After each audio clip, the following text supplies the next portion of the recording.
En el 1962, el área del Caribe estuvo en una tensión política grave.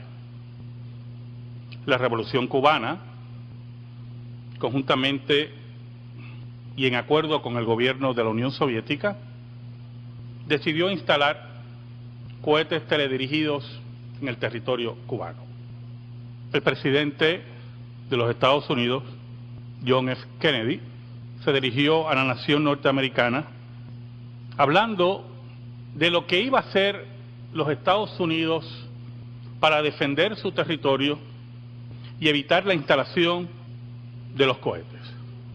Los que han estudiado el tema, como un servidor, y lo que hemos visto también en películas como un servidor, sabemos que el mundo estuvo al borde de una guerra nuclear. En los Estados Unidos se creó una histeria a niveles como la histeria que se creó aquí por las 5 gotas de agua que cayeron la semana pasada y dejaron todos los supermercados vacíos, y los que habían preparado refugios los tenían totalmente preparados, valga la redundancia. Todo indicaba que no había solución, y el encuentro de las fuerzas de los Estados Unidos y de la Unión Soviética en el Mar Caribe era inminente. Pero todo problema siempre he creído que tiene solución. Y en conversaciones políticas que gran parte ya conocemos, el mundo no fue arrastrado a una guerra nuclear. Pero hay problemas que creemos que no tienen salida y que todas las puertas se cierran, y ese es el título de mi sermón: cuando todas las puertas se cierran. Y yo quiero que volvamos a la lectura de la liturgia en Marcos capítulo 5, del 21 al 34. Oiga, y no es la primera vez que yo predico de este pasaje. Yo le decía a mi esposa que una de las grandes maravillas de la Biblia es que puedes predicar de un pasaje y seguir viendo tantas cosas diferentes. Allí estaba el maestro, como comúnmente ocurría en su vida, rodeado de una gran multitud. Como en otras ocasiones, seguían a Cristo, posiblemente para ver los milagros, pero otros para oír la voz del maestro y la voz de su enseñanza. En los versículos 22 y 23 dice: y vino uno de los principales de la sinagoga, llamado Jairo, y luego que le vio, se postró a sus pies y le rogaba mucho, diciendo: mi hija está agonizando, ven y pon las manos sobre ella para que sea salva y vivirá. Y Jairo estaba seguro que Jesús de Nazaret, aquel que ante él ninguna enfermedad ni la muerte se podía resistir, podía salvar a su hija. Ahora, esa multitud rodeaba al maestro, lo apretaba, y en medio de esa multitud había una mujer, y tenía un problema profundo, el cual todas las puertas se habían cerrado. ¿Sabe, hermanos? En la crisis, ¿cómo le llaman? La crisis de los cohetes le llaman. La Revolución Cubana logró derribar un avión espía de los Estados Unidos. Y eso acrecentó el problema de la crisis. Y los diálogos entre los embajadores, los diálogos diplomáticos, se veían desplomarse ante la crisis. Y para muchos ya no había salida, y por eso corrían a los supermercados, ¿verdad? Y vaciaban las góndolas, porque aquí no va a haber salida. Y esa mujer, escuche bien, esa mujer, para ella ya no había salida. Todas las puertas estaban cerradas. Y la cosa se le complicó. Y usted dirá, ¿y por qué se le complicó, pastor? Porque no podía acercarse a Jesús. Mire qué cosa, no podía acercarse a Jesús y llegó un principal de la sinagoga. ¿Y quién es esa mujer frente a un principal de la sinagoga? Y ese hombre se abrió entre la multitud porque era un principal de la sinagoga. Y ella lo más seguro pensaba, ¿cómo yo me voy a acercar a Jesús?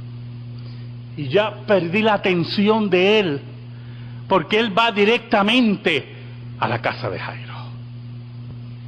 Yo me imagino el diálogo de la desesperación de esa mujer. El versículo 24, 25 y 26 dice: fue pues con él y le seguía una gran multitud y le apretaban. Oiga, era un camino difícil para el maestro y la gente apretaba al maestro. Todo el mundo quería ver qué iba a hacer el maestro. Y yo imagino a Jairo desesperado para que Jesús llegara. Y aquella mujer diciendo, caramba, se me va el maestro. Ya le toma atención al principal de la sinagoga, al que está en la escala mayor de la vida social de Israel. ¿Quién soy yo? El versículo 25 dice, pero una mujer que desde hacía 12 años padecía de flujo de sangre, una mujer que por la ley de Moisés era permanentemente impura, con el estigma religioso. Todas las puertas están cerradas, hermanos. Las puertas religiosas. Y ahora, cuando leemos en el versículo 26, ya había sufrido mucho de muchos médicos y gastado todo lo que tenía y nada había aprovechado. Antes le iba peor. La puerta religiosa, la puerta social, la puerta de la salud, todas las puertas se la habían cerrado. Y ahora que estaba viendo al maestro, un principal de la sinagoga, más importante que ella, según la escala social de Israel, se lleva al maestro. ¿Qué usted haría, hermano? ¿Sabe? Con mucho respeto, yo los conozco a ustedes, los conozco, más de lo que usted cree. Creo que 2 o 3 se hubieran virado y se hubieran ido para su casa. Pero esa mujer, ¿a dónde tenía que ir? Estaba totalmente estigmatizada, las puertas cerradas, no había ninguna oportunidad. Y empezó a crear un plan. El versículo 27 y 28 dice, cuando oyó hablar de Jesús, vino detrás entre la multitud y tocó su manto, porque decía, si tocare tan solamente su manto, seré salva. ¿Sabe algo, hermano? Este relato está en Mateo, en Marcos y Lucas. Marcos, el que más detalles da, pero Lucas nos dice, y Mateo, que esta mujer tocó más que el manto, hermano, tocó las borlas de lana de Jesús. El manto de Jesús tenía unas borlas de lana, era cuadrado y terminaban en 4 borlas de lana. Y Mateo y Lucas nos dice que tocó una de las borlas. Imagínese una borla. Su acercamiento era ¿qué? Si usted nota, tímido. Que el maestro no se dé cuenta. Que yo no llame la atención de la multitud. Yo que estoy totalmente desesperada.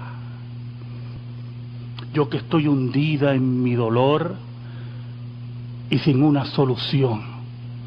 Tocaré solamente la borla, porque así no se da cuenta. Oh, hermano, no importa cuán tímido tú te acerques al maestro, Él conoce tu corazón. No importa si te arrodillas y te desmayas ante Él, te derrumbas ante Él. Lo que sale de tu boca es un susurro. Él sabe. Él conoce. Y la lógica de esa mujer, cuando todas las puertas se la habían cerrado, era una fe, muy interesante lo que dice Hendrickson, era una fe imperfecta, porque se basaba en una conjetura que ella había creado. Si toco solamente esa parte, una fe imperfecta, una fe que no llenaba muchos de los requisitos, una fe tímida, una fe que se oye y huele a derrota anticipada. Pero había un problema. Ante todo lo que yo acabo de describir, allí estaba Jesús, el creador de la vida. Si tú solamente tocares, siguiendo a Mateo y a Lucas, la borla de seda, es mi última esperanza. ¿Sabe algo, hermano? Para ti, para mí, Jesús no puede ser nuestra última esperanza. Jesús es nuestra única esperanza. Los seres humanos ponen su fe en los políticos, ponen su fe posiblemente en sus cuentas de banco, en sus posiciones sociales, y cuando todo eso falla, pierden la esperanza. Oiga, yo le aseguro a usted que ningún ser humano puede estar un minuto sin esperanza. Posiblemente puede estar 40 días sin comer, posiblemente puede estar 3 días sin beber agua, pero un minuto sin esperanza. ¿Sabe? Los que oyeron el programa de radio ayer, oyeron esta noticia. En Inglaterra van a subastar, una casa de esas de subastas, la Biblia de Elvis Presley. Había una foto de la Biblia, totalmente usada, de piel, con su nombre, Elvis Presley. 20 años antes de morir, se la había entregado a un matrimonio. Y los que vivieron con él y lo siguieron, decían que prácticamente todas las semanas la leía, preguntaba, la estudiaba. Pero su esperanza estaba en el mundo, en las glorias del mundo. Y ocurrió algo el día que murió. ¿Sabe? El versículo 29 dice, porque decía, si tocare tan solamente su manto, seré salva, en esa fe imperfecta. Y el versículo 29, y enseguida la fuente de su sangre se secó, y sintió en el cuerpo que estaba sana de aquel azote. Es interesante porque cuando el mundo nos ofrece esperanza, las puertas no se abren de par en par. Cuando un médico ofrece una esperanza corta, las puertas no se abren de par en par. Pero cuando Jesús interviene, las puertas se abren de par en par. Por eso Marcos nos dice que inmediatamente sintió alivio en su cuerpo, en una sanidad instantánea, muy importante para el concepto claro de los milagros, en una sanidad sin cuestionamientos. El versículo 30 y 31 dice, luego Jesús, conociendo en sí mismo el poder que había salido de él, volviéndose a la multitud, dijo, ¿quién ha tocado mis vestidos? Y yo me imagino a esa mujer, pero si lo que toqué fue la borlita esa, ¿cómo supo? ¿Quién ha tocado mis vestidos? Y esa mujer se cuestionaba, yo imagino la escena diciendo, ¿cómo supo esto? El versículo 31 dice, sus discípulos le dijeron, ves que la multitud te aprieta y dices, ¿qué me ha tocado? Oiga, interesante, porque Lucas Lucas es el único que menciona que Pedro llevaba la voz cantante con ese cuestionamiento. Dice que Pedro y los discípulos, en estudios del Nuevo Testamento, sabemos que muchos de los relatos que Marcos plasma en su evangelio vienen de Pedro, porque Marcos y Pedro eran compañeros. Y uno se pregunta, ¿por qué Marcos no mencionó que Pedro llevaba la voz cantante? Todos sabemos por qué. Y si no lo sabe, yo se lo voy a decir. El tono en griego fue un reto a Jesús, una mala crianza. Y Pedro, el malcriado por excelencia, llevaba la voz cantante. Y en el versículo, ¿verdad? Dice, sus discípulos le dijeron, ¿ves que la multitud, pero qué le pasa a este? ¿Tú no ves que la multitud te aprieta? Y tú dices, ¿quién me ha tocado? Y es interesante, porque en los 3 evangelios, Jesús no le contesta, no le hace caso a los discípulos, porque los discípulos no entendían lo que estaba ocurriendo. En el versículo 32 dice, pero él miraba alrededor para ver quién había hecho esto. Él escudriñaba a la multitud. Oiga, y de ese versículo, y le traigo esto porque me estuvo simpático cuando estudiaba el versículo, ha habido una discusión teológica. ¿Verdad que los teólogos se ponen tan escolásticos algunas veces? Y la discusión es si Jesús sabía de la mujer o no sabía de la mujer. Porque escudriñaba, porque posiblemente sabía, o posiblemente sabía que era mujer, pero, y posiblemente, ¿verdad?, para un salón de clase, para un aula de teología, pues eso nos interesa por media hora. Oiga, pero Jesús escudriñaba a la multitud, buscando a esa mujer, buscando a aquella que había abierto la puerta de esperanza que Jesús le ofrecía, buscando a esa mujer para darle otro regalo, porque así es nuestro amigo. Y escudriñaba a la multitud. Y yo me imagino a esa mujer profundamente preocupada, porque en su desesperación, en su enfermedad, en su dolor, en su profundo dolor, dio un paso de fe imperfecta y creía ahora que había cometido un grave error. El versículo 33 dice, entonces la mujer, temiendo y temblando. Yo no sé si usted entiende la escena, hermano. Yo me gustaría que usted entendiera la escena. Yo quiero que usted entienda la escena. Porque no solamente esa mujer estaba estigmatizada, estaba prohibido tocar un rabí, y mucho menos en impureza, iba a revelar ante una multitud y ante un principal de la... Oiga, pero era un momento bien difícil para esa mujer, de un peso emocional aplastante.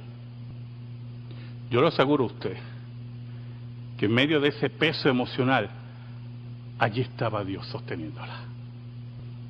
Entonces la mujer, temiendo y temblando, sabiendo lo que en ella había sido hecho, vino y se postró delante de él y le dijo toda la verdad.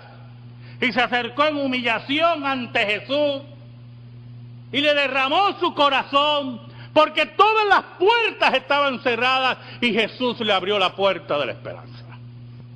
Y yo te aseguro a ti en esta tarde, hermano, que cuando todas las puertas se cierran, aquí está el Maestro para abrir las puertas. Posiblemente tengas que pasar por un momento de dolor, por un momento de peso emocional. Tengas que temblar, tengas miedo, pero allí está el Maestro. Y allí Él te pide que derrames toda su alma. ¿Sabe algo? El día que murió Elvis Presley, lo encontraron de rodillas en el baño, con su Biblia al lado. Su compañero dijo a la prensa, que estaba orando. Su oración era: Señor, sácame de este problema. Ayúdame porque no encuentro salida. Yo no sé si encontró la salida. Tuvo mucho tiempo para buscarla. El mundo lo embelesaba. Las drogas lo embelesaban. El dinero lo volvía loco. Las mujeres, ni se diga. Tuvo dinero, fama y sexo como él quiso. Y no era feliz. Y estaba sin salida. Todas las puertas se la habían cerrado, pero a esta mujer Jesús le abrió la puerta. Por eso el versículo 34 dice: y él le dijo: hija, tu fe te ha hecho salva, ve en paz y queda sana de tu azote. Amén. Gracias te damos, Señor, por tu palabra eterna. Tú que abres y nadie cierra. Tú que cierras y nadie abre. Atesórala en nuestro corazón. Por Cristo Jesús. Amén y amén. Estamos en silencio, hermano.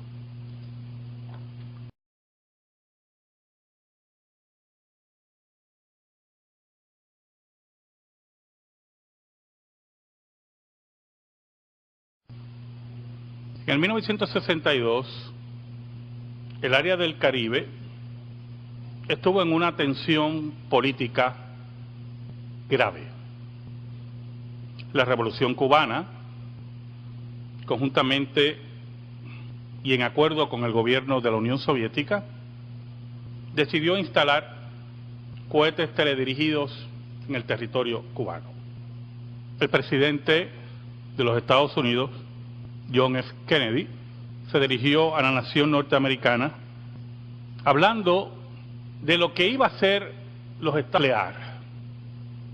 Pero hay problemas que creemos que no tienen salida y que todas las puertas se cierran, y ese es el título de mi sermón: cuando todas las puertas se cierran. Y yo quiero que volvamos a la lectura de la liturgia en Marcos capítulo 5, del 21 al 34.